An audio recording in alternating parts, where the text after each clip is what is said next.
Halo, perkenalkan nama saya Stella Gracia. Di sini saya akan mempresentasikan proposal UTS Manajemen Risiko dan Kualitas Sistem Informasi. Saya mengambil judul Analisis Manajemen Risiko dan Kualitas Sistem Informasi di Dunia Perbankan di Indonesia. Latar belakang, setiap perbankan memiliki risiko dalam pemberian kredit. Untuk itu, diperlukan analisis risiko yang cepat dan akurat sangat dibutuhkan oleh berbagai pihak. Untuk dapat memperkecil risiko dalam pemberian kredit, diperlukan analisis manajemen risiko sistem informasi untuk pengolahan data analisis risiko di dunia perbankan di seluruh Indonesia.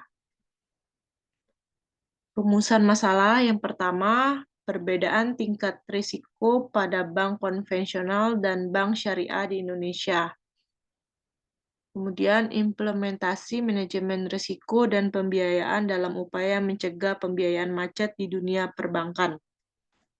Tujuan penelitian ini adalah untuk memenuhi UTS mata kuliah manajemen risiko dan kualitas sistem informasi untuk menganalisis manajemen risiko dan kualitas sistem informasi di dunia perbankan di Indonesia, implementasi manajemen risiko, pembiayaan, dan upaya mencegah pembiayaan macet di dunia perbankan.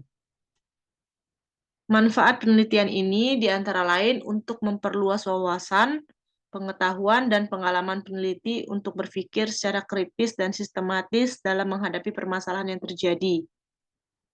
Kedua, hasil ini diharapkan dapat menjadi bahan masukan dan evaluasi untuk dapat mengurangi tingkat resiko perusahaan agar mampu bersaing dalam meningkatkan labil ekonomi dan juga sebagai pengambilan keputusan.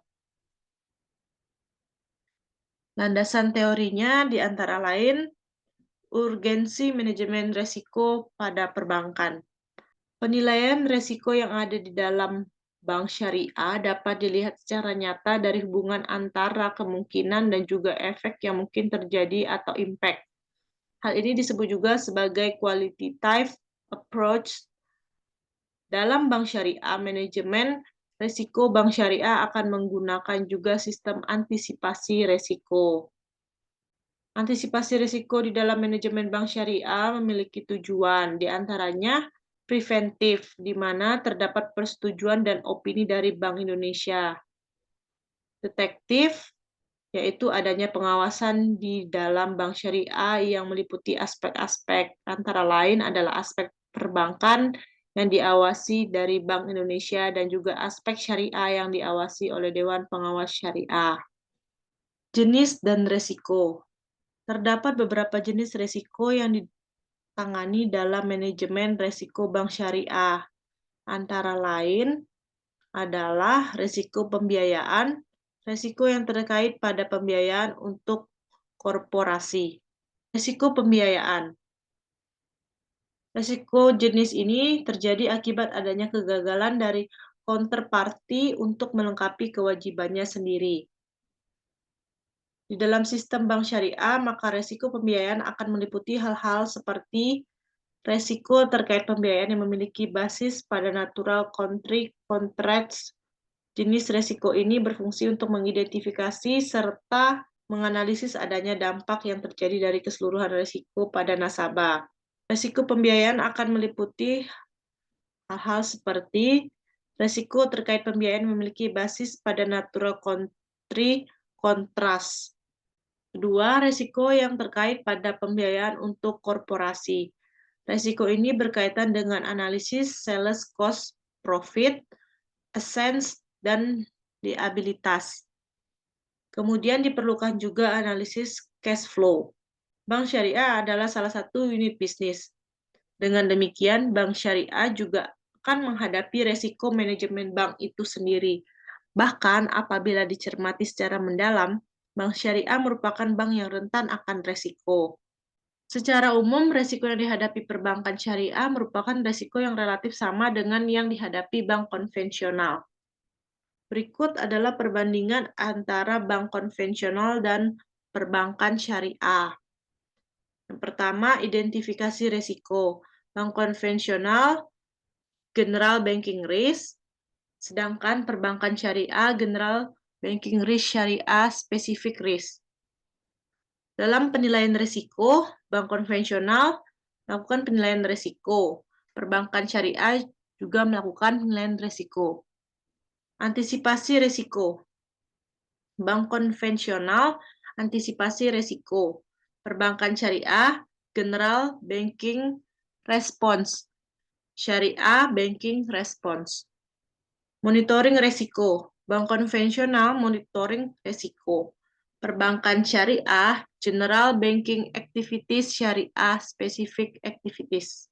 Berdasarkan peraturan Bank Indonesia nomor 13/23/PBI/2011 tanggal 2 November 2011 tentang penerapan manajemen risiko bagi bank umum syariah dan unit usaha syariah. Yang pertama, risiko kredit atau pembiayaan. Risiko kredit adalah risiko akibat kegagalan nasabah atau pihak lain dalam memenuhi kewajiban kepada bank sesuai dengan perjanjian yang disepakati.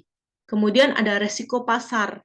Risiko pasar didefinisikan sebagai risiko kerugian, baik yang ada di dalam maupun di luar posisi neraca keuangan, yang muncul karena perubahan harga pasar yang antara lain berupa perubahan nilai dari aset yang dapat diperdagangkan dan disewakan.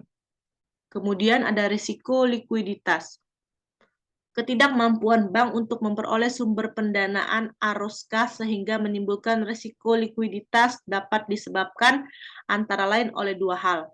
Pertama adalah ketidakmampuan untuk menghasilkan arus kas yang berasal dari aset produktif maupun yang berasal dari penjualan aset termasuk aset likuid.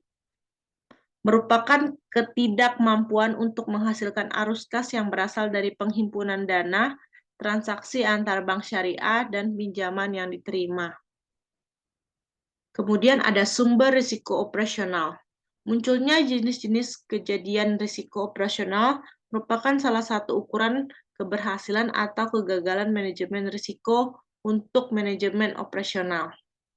Risiko hukum. Risiko ini timbul karena ketiadaan peraturan perundang-undangan yang mendukung atau kelemahan perikatan, seperti tidak dipenuhinya syarat sahnya kontrak yang peningkat tanah gunaan yang tidak sempurna. Kemudian ada risiko reputasi. Risiko ini muncul karena adanya pemberitaan media dan rumor mengenai bank syariah yang bersifat negatif, serta strategi komunikasi bank syariah yang kurang efektif. Kemudian ada risiko strategis. Risiko ini dapat terjadi karena bank syariah menetapkan strategi yang kurang sejalan dengan visi dan misi bank. Melakukan analisis lingkungan strategis yang tidak komprehensif atau terdapat ketidaksesuaian rencana strategis antar level strategis. Kemudian ada risiko kepatuhan. Risiko kepatuhan dapat bersumber antara lain dari kurangnya pemahaman dan kesadaran hukum terhadap ketentuan, prinsip syariah, dan standar bisnis yang berlaku secara umum. Risiko imbal hasil. Perubahan ekspektasi bisa disebabkan oleh faktor internal seperti menurunnya nilai aset bank, faktor eksternal seperti naiknya imbal hasil yang ditawarkan bank lain. Risiko investasi. Risiko investasi timbul apabila bank memberikan pembiayaan berbasis bagi hasil kepada nasabah di mana bank ikut menanggung risiko atas kerugian usaha nasabah yang dibiayai. Penelitian ini merupakan penelitian studi literatur dengan tujuan untuk mendeskripsikan tentang masalah yang diteliti. Teknik pengumpulan data dengan studi kepustakaan yang berasal dari berbagai sumber seperti buku, internet, serta jurnal penelitian yang memiliki kesamaan topik dengan yang peneliti bahas. Berikut adalah jadwal penelitian. Persiapan pada minggu ketiga, penentuan topik juga pada minggu ketiga, pencarian referensi, dan penyusunan laporan pada minggu ketiga. Baiklah, sekian presentasi UTS dari saya. Sampai berjumpa lagi di next video. Bye-bye.